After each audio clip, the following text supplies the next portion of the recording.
How's it going, everyone? Welcome back to the channel. My name is Tyler and I go by the Mengineer. I make videos centered around improving your life. In today's video, I've got something especially interesting for y'all. We've all been at that point in our life where we're searching for a new job, whether we were straight out of college or looking for a new role. Well, in today's video, I do an interview with my friend who's a recruiter at a recruiting agency. We cover a wide range of topics, including some of the best ways to get noticed by recruiters, as well as some of his top tips in order to get noticed in today's job market. So without further ado, I'm going to jump into the video where my friend is going to go ahead and introduce himself.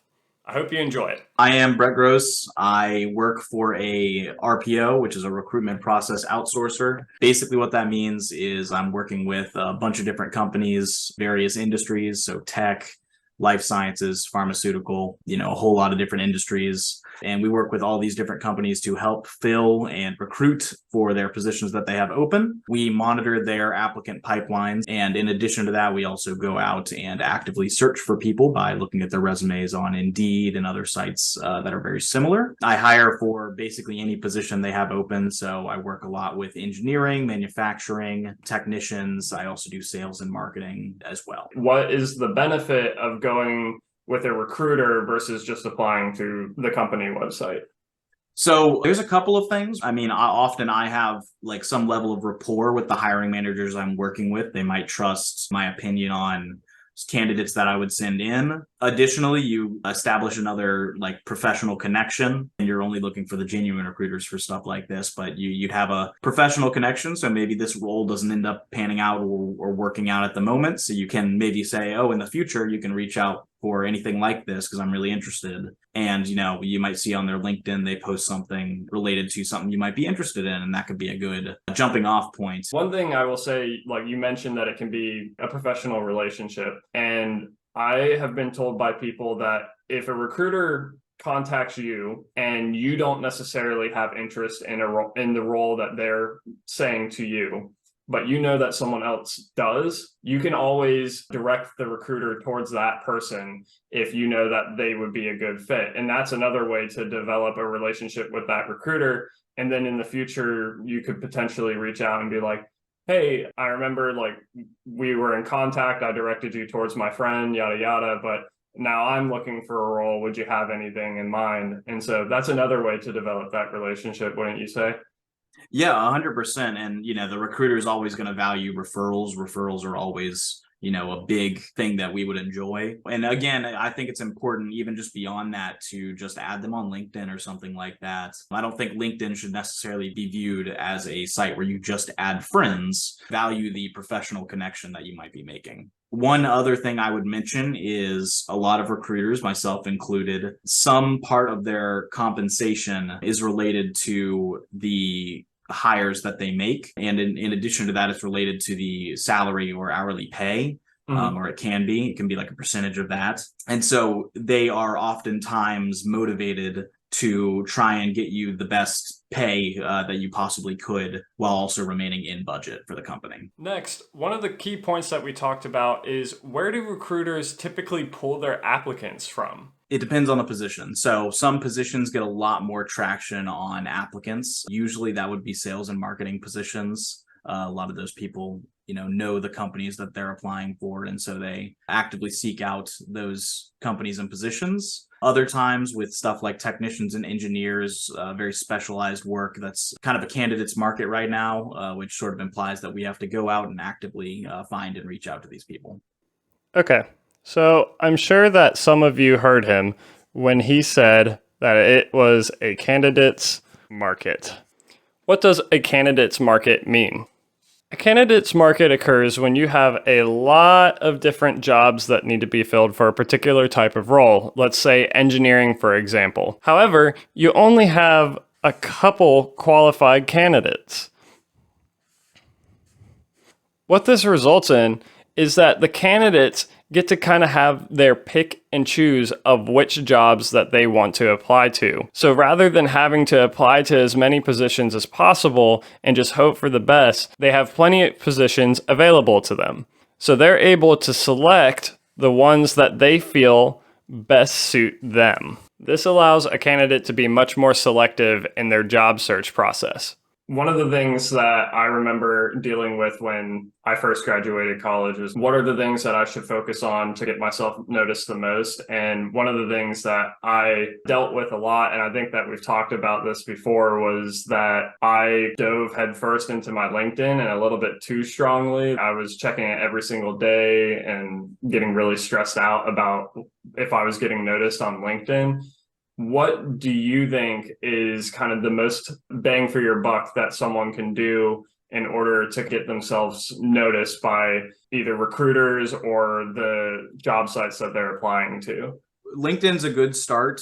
It's also somewhat of a numbers game. So if we're talking about like, you're actively searching for a job, you really do need to be applying to a lot of sites. Some companies will have someone host a site like us, basically where, we're kind of required to be monitoring that very, very regularly. So if you applied to that, usually you'd get someone reaching out if you were qualified for the role. I would say it's always good to have your resume up on Indeed, make it up and public, just so people can, reach out to you that way. Would you recommend Indeed even for people that are in college, or do you think that's more of something that you've already been in the workforce for a little bit and you're looking to find a new role? It can never hurt to really be on Indeed. Even if you're not looking for a new role actively or just kind of keeping your options open, it can be good to have that up to date. And I mean, you might get a little bit of spam here and there. You can connect a different email to it if you'd like for that purpose. Mm-hmm. A good recruiter or someone who's actively interested in someone of your profile, if they want to reach you, then they'll be able to look on your Indeed and message you through Indeed. So if they're actually interested, I don't think it necessarily matters one way or the other.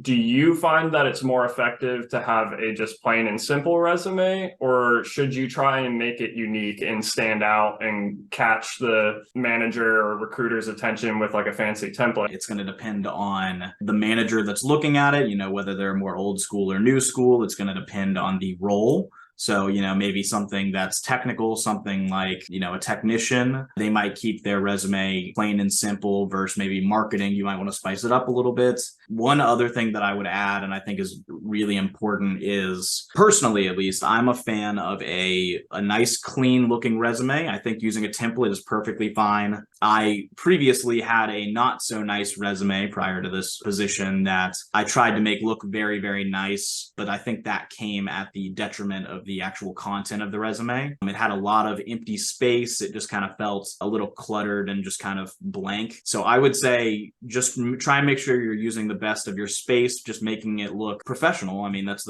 what you want at the end of the day. There's also I think there's a constant argument in the jobs world of how long a resume should be. People always say the one-page thing. I don't necessarily agree, especially with like Indeed, where you can go as long as you want and it shows up on one page technically, unless you download it. The reason that they say the one-page thing is because oftentimes it's given to high schoolers or early college students, just so they're not putting every lawn they've ever mowed or, baby they've ever sat. Make sure you're putting important stuff and relevant stuff on there. But if you have the experience to go beyond one page, go for it. Touching on the experience aspect of resumes, I know personally a couple people that when they graduated, they hadn't had any sort of experience in the job market, whether that was an internship or a co-op. And something that they experienced a lot of anxiety over was, well, how do I demonstrate my knowledge and experience and make recruiters view me as a potential candidate,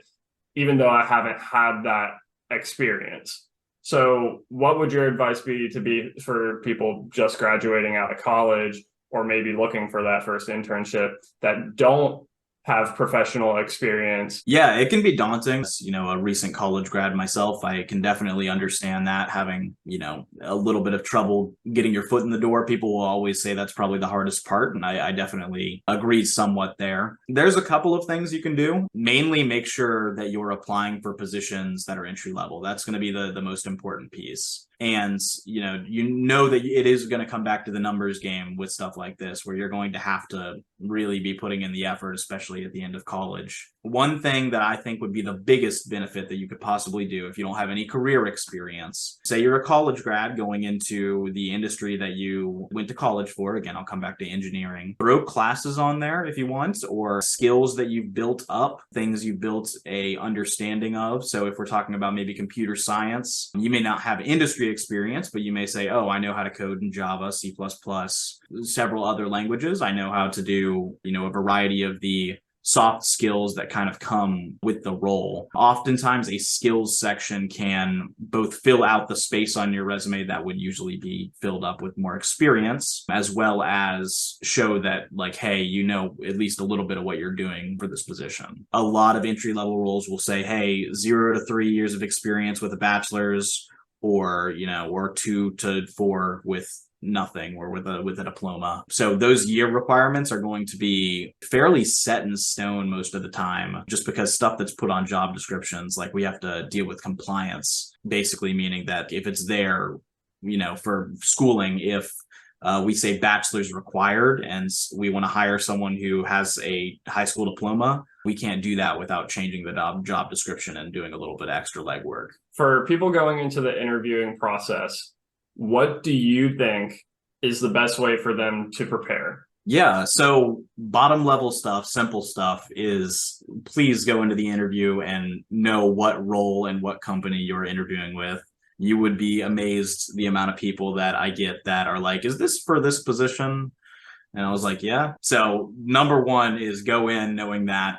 Always good to review the job description before as well, because those are going to be related to the questions that are going to be asked, that I ask if it's just an initial screening or if our hiring manager is doing a screening. Additionally, it's always good to know kind of about the dollar amount you're looking for. That's often a point that people will talk about in the first call, because, in the effort of transparency, I know a lot of people aren't big fans of it, but I think it, keeps people from wasting their own time.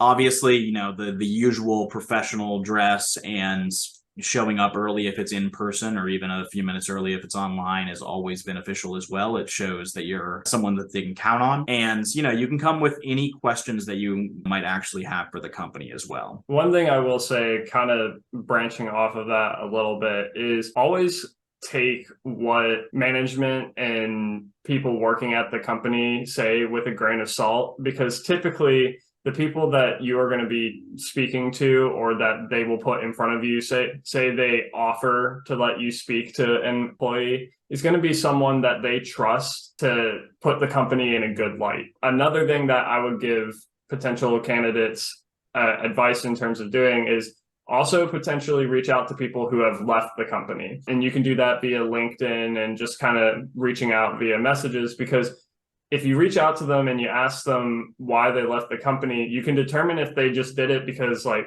hey, they were ready to move on to the next step of their career. There's no ill will there, and they actually had a really good time at their company. Or it could be that maybe the hiring manager is not being 100% honest with you about what the culture is like. People that are no longer with the company have really no obligation to be overly nice about said company. So they'll give you a more honest view. Another thing, if you don't have the chance or ability to do that, ask about on-site visits or tours, because you'll be able to see the workspace and see people actually doing the work. You might be able to shed a little more light on kind of the day-to-day and, the general vibe and culture of the company. If you could give one piece of advice to a candidate that's looking for a new role, what would that be? I would say the best thing for ensuring that you get a job is going to be, when it comes back to that numbers game, set aside an hour each day or 30 minutes each day, or even just say, okay, each day or each week, I'm going to apply to 5 positions. Ensures that you're getting your resume out there. It ensures that people are going to see it. And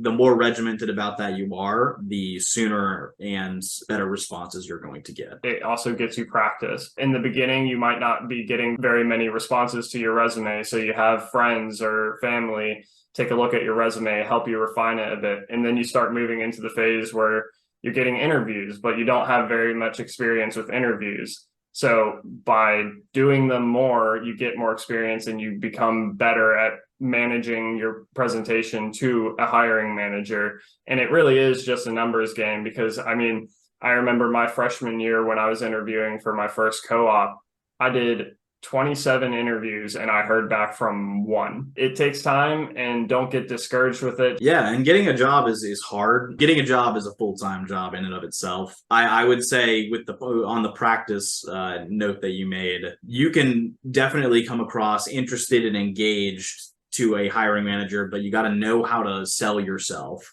Don't, go around lying about what you can and can't do, but know what sets you apart from the other people they're speaking to that day. Awesome. Thanks for talking with me, Brett. I appreciate you going through those points and those questions with me. I think it offers a lot of really helpful hindsight to people that might be in the job search process. All right, everybody, that brings us to the end of today's video. If you've made it this far, whether you're watching or listening, thank you so much.